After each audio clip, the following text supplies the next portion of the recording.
A keystone species is any species in an ecosystem whose population and behavior affects every other species.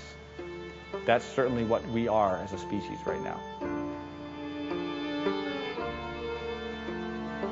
If you look at the foundation of our current system, it's based on a flawed understanding of nature. And a lot of our political ideologies, our economic system, it's all based on this understanding that we're separate from natural systems.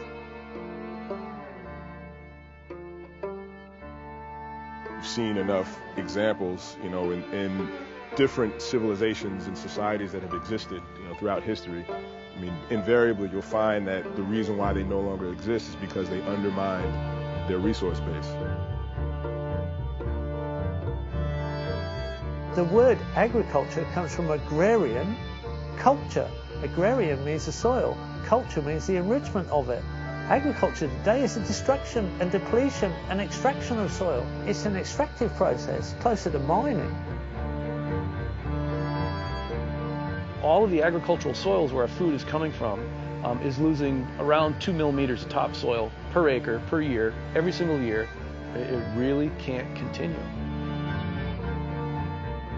So as we look at the present modern world that we live in, it's largely an industrial economy.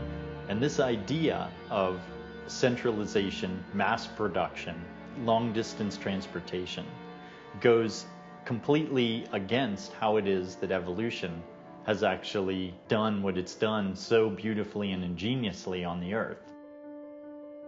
And what we're looking towards is this question of adaptation. How can we as a species really adapt to how the earth works? In order for us to design an agriculture or a culture that is ecological, then we have to look to our local models, and that's the forest. That is our teacher. An ecosystem generally doesn't require lots of energy input from the outside from another ecosystem. It's finding a way to work with the sun and all the natural cycles throughout the seasons to produce what it needs. Nature's the best thing we got. Like, point to something else that's better. Like, there's nothing else. We don't have anything else. And it hasn't only survived. It's thrived. It's found ways to adapt to new conditions. Let's now design ecosystems. They're ecologically sound, economically productive, and it's permanent agriculture. Permaculture is not a thing. It's a way of thinking. It's a process of design. And the word permaculture comes from permanent and agriculture. And it's putting those two things together and asking the question, can we create a permanent agriculture? Not permanent in the sense of concrete, but permanent in the sense that it is built upon and grounded in the resilient diversity of how ecosystems work. And it's also a permanent culture in the sense that can culture become something that is grounded in the real resilience of biology?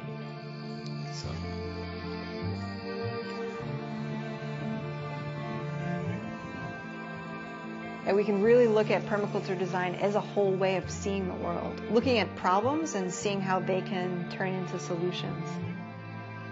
Permaculture is a design process that's applicable in any landscape for any set of objectives.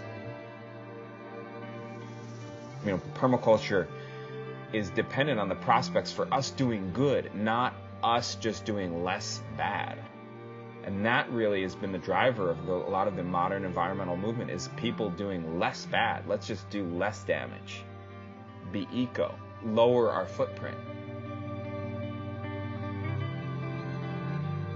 And concepts like this create a very dangerous self-image, because it's a self-image that's based on the notion that we're inherently bad. We're inherently a scourge on the face of the planet.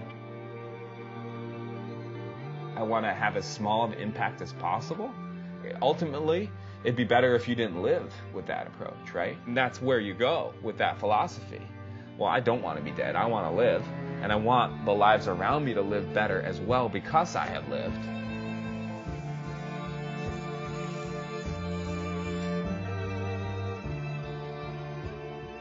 So all of a sudden, humans start doing good. And then impact is a great thing. Footprint is something we want to leave.